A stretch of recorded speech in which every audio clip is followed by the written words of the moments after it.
तो चलिए देखते हैं सीएफ को प्रैक्टिकली कैसे किया जाता है। अभी हम conditional formatting highlight cell rules में greater than, less than, between, equal to, text that contains और डुप्लीकेट वैल्यूज ये इस शीट में प्रैक्टिस करेंगे। डेट अकरिंग नेक्स्ट शीट में प्रैक्टिस करेंगे।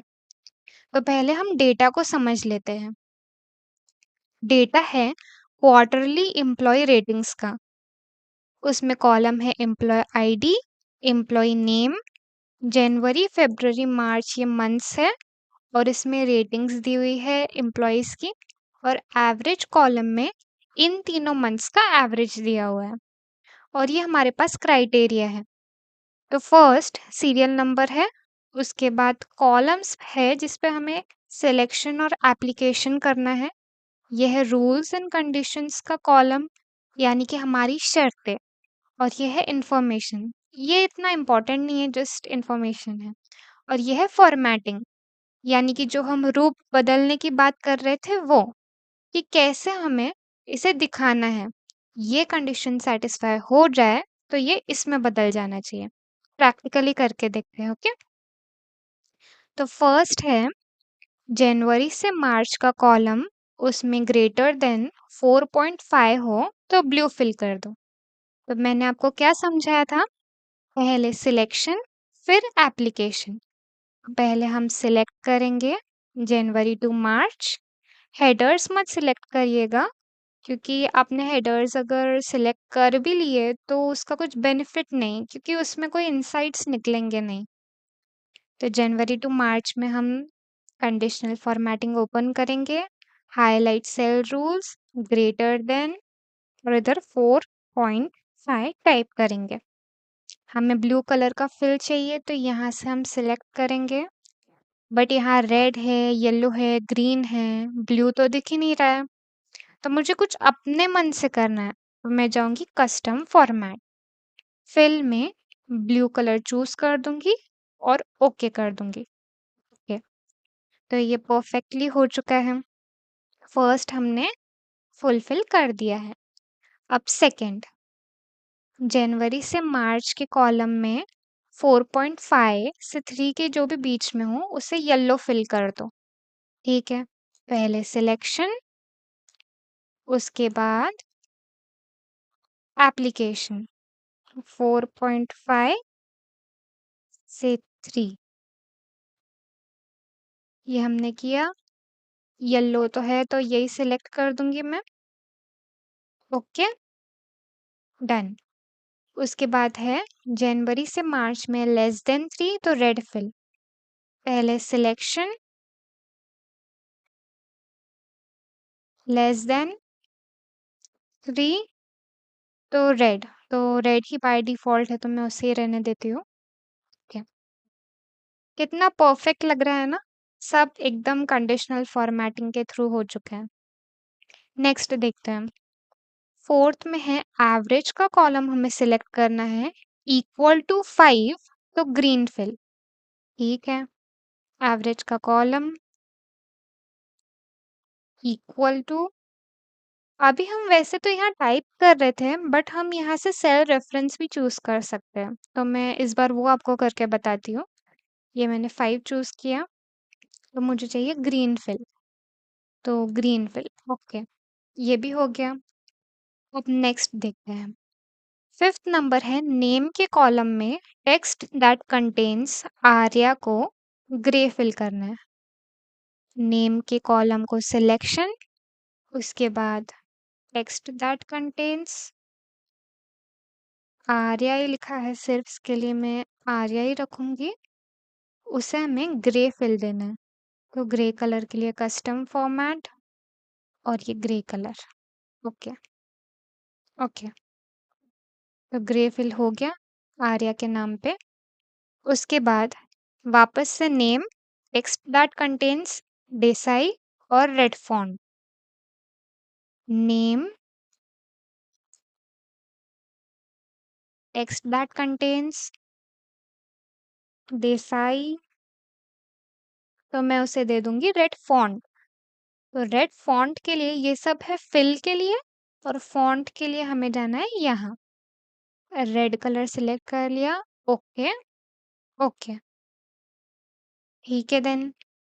जहाँ देसाई था वो भी अच्छे से फॉर्मेटेड हो गया है। अब 7th है, नेम में जहाँ टेक्स्ट दैट कंटेन्स ओहन लिखा है। अभी ये मैंने कोई मिस्टेक नहीं की है, ये मैंने जानबूझ के लिखा है। मतलब कि आपको समझो किसी का नाम अच्छे से याद नहीं है कि रोहन था कि सोहन था, तो अगर आपको कुछ अक्षर भी लाइन से याद है ना, तो आप उसे भी फॉर्मेट कर सकते हैं। जैसे कि मैं आपको बताती हूँ, टेक्स्ट दैट कंटेन्स अगर मैंने ओहन भी लिख दिया ना, और उसे फॉर्मेट करने के लिए मुझे अंडरलाइन करना है, तो custom format, underline, okay, okay. तो रोहन खन्ना को उसने अपने आप कर दिया फॉर्मेट। अभी ये name text that contains question mark, ठीक है, सिलेक्शन, उसके बाद एप्लीकेशन, टेक्स्ट दैट कंटेन्स। अभी आप मुझे बताइए मैं क्या करूँ? मुझे क्वेश्चन मार्क चाहिए इसमें। तो आप बोलेंगे कि अरे दीदी क्वेश्चन मार्क लिख दो, तो ठीक है मैं क्वेश्चन मार्क लिख देती हूँ। बट ये क्या हुआ, आपने बैकएंड में देखा सब फॉर्मेट हो गया। अगर मैं इसे करती हूँ बोल्ड, ओके ओके, तो आप देखेंगे अरे सब कैसे बोल्ड हो गए, ऐसे तो नहीं चाहिए था। जहाँ क्वेश्चन मार्क लिखा है वही सिर्फ बोल्ड होना चाहिए था। तो मैं इसका राज आपको बताती हूँ। 1 मिनट पहले जो हमने ये बोल्ड किया है उसे मैं जाके डिलीट कर दूँ, अप्लाई, ओके। तो अभी हुआ क्या, हमने क्वेश्चन मार्क को डायरेक्टली सर्च कर दिया। क्वेश्चन मार्क, एस्टेरिस्क और टिल्डे सिंबल, ये तीनों वाइल्ड कार्ड कैरेक्टर्स हैं। अब इसमें से शायद कुछ लोगों को टिल्डे सिंबल के बारे में नहीं पता होगा।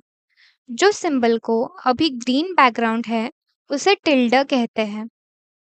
ये तीनों सिंबल्स अगर आप डायरेक्टली यूज करके फॉर्मेटिंग करने की कोशिश करेंगे तो फॉर्मेटिंग प्रॉपरली नहीं आएगी।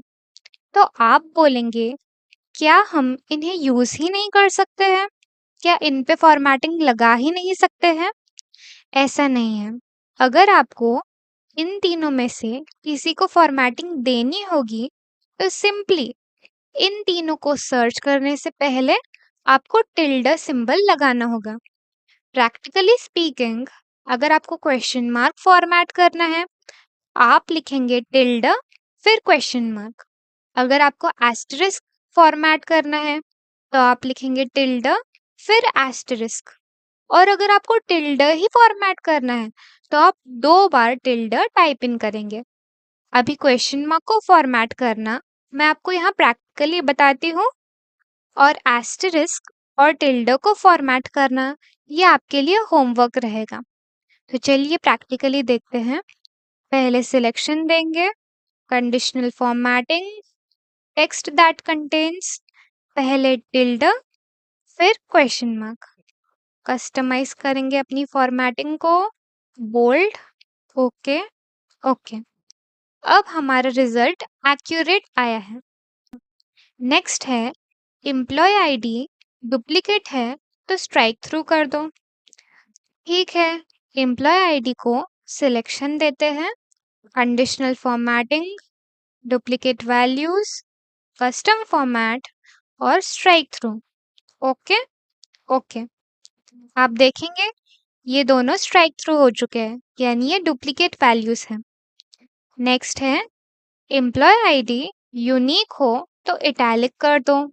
पहले सिलेक्शन देंगे एम्प्लॉय आईडी कॉलम में, कंडीशनल फॉर्मेटिंग, डुप्लीकेट वैल्यूज में ही यूनिक छुपा हुआ रहता है, तो आपको यूनिक सिलेक्ट करना है, कस्टम फॉर्मेट और बोला है इटैलिक, इटैलिक, ओके, ओके।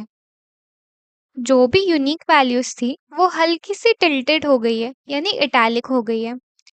इस शीट की प्रैक्टिस हमने पूरी तरह से कर ली है। अब हम बढ़ते हैं नेक्स्ट शीट की ओर। यहाँ हम वो सीखेंगे जो डेट्स की फॉर्मेटिंग हमने पिछले शीट में छोड़ दी थी वो। तो कंडीशनल फॉर्मेटिंग, ये डेट अकरिंग, तो मैंने 1 जून 2025 से 11 सितंबर 2025 तक का पूरा डेट्स का डेटा ले लिया है। आज है 9 जुलाई, तो उस हिसाब से हम प्रैक्टिस करेंगे। पहले हम करेंगे सिलेक्शन और फिर जाएंगे conditional formatting, date occurring yesterday. Yesterday था 8 जुलाई। ओके, यस्टरडे प्रॉपरली फॉर्मेट हो गया है।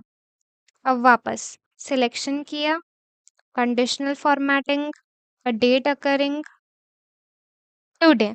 आज है 9 जुलाई, 9 को थोड़ा अलग कलर देंगे, येलो। ओके, ये भी आप समझ गए होंगे। वापस डेट अकरिंग टुमारो, टुमारो यानी कल, ग्रीन कर देते हैं। 10 तारीख प्रॉपरली फॉर्मेट हो गई।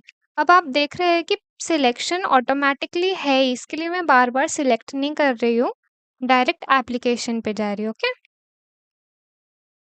Highlight cell rules, date occurring tomorrow भी हो गया। इन द लास्ट 7 days, अब इसके लिए पहले मैं जो भी फॉर्मेटिंग है उसे क्लियर कर लेती हूँ। Clear rules from selected cells, selection तो है ही पहले से। अभी मैं जाऊंगी फॉर्मेटिंग पे। इन द लास्ट 7 days, यहाँ क्लिक करती हूँ, यानी कि आज को पकड़ के 7 दिन, 9, 8, 7, 6, 5, 4, 3, ऐसे 1, 2, 3, 4, 5, 6, 7, ऐसे वो डेज पकड़ता है। ओके, अभी सिलेक्शन है, इसे मैं क्लियर कर दूंगी क्योंकि मुझे आपको और कुछ सिखाना है। Highlight cell rules, date occurring last week, last week यानी ये पूरा हफ्ता नहीं, इसके पहले वाला संडे टू सैटरडे। यहाँ वो संडे टू सैटरडे पकड़ता है, यानी 29 जून से 5 जुलाई प्रॉपरली आ गया। इसे भी क्लियर कर देंगे। डेट अकरिंग अभी आप सिर्फ बैकएंड में देखते जाना, मैं अप्लाई नहीं कर रही हूँ, नहीं तो मुझे बार बार वो रिमूव करने पड़ेंगे। ओके, दिस वीक बैकएंड में देखिए 6 जुलाई से 12 जुलाई, यानी ये 6 जुलाई से 12 जुलाई, यानी संडे टू सैटरडे, ये वीक का। अभी नेक्स्ट मुझे बताइए, नेक्स्ट वीक अगर आएगा तो क्या होगा? सोचिए सोचिए। नेक्स्ट वीक है 13 से 19 जुलाई। अब ये तो बहुत इजी है, लास्ट मंथ, यानी पूरा 1 जून से 30 जून। दिस मंथ 1 जुलाई से 31 जुलाई, और नेक्स्ट मंथ 1 अगस्त से 31 अगस्त, ऐसे फॉर्मेटिंग होती है डेट्स की। ठीक है, बहुत सिंपल था।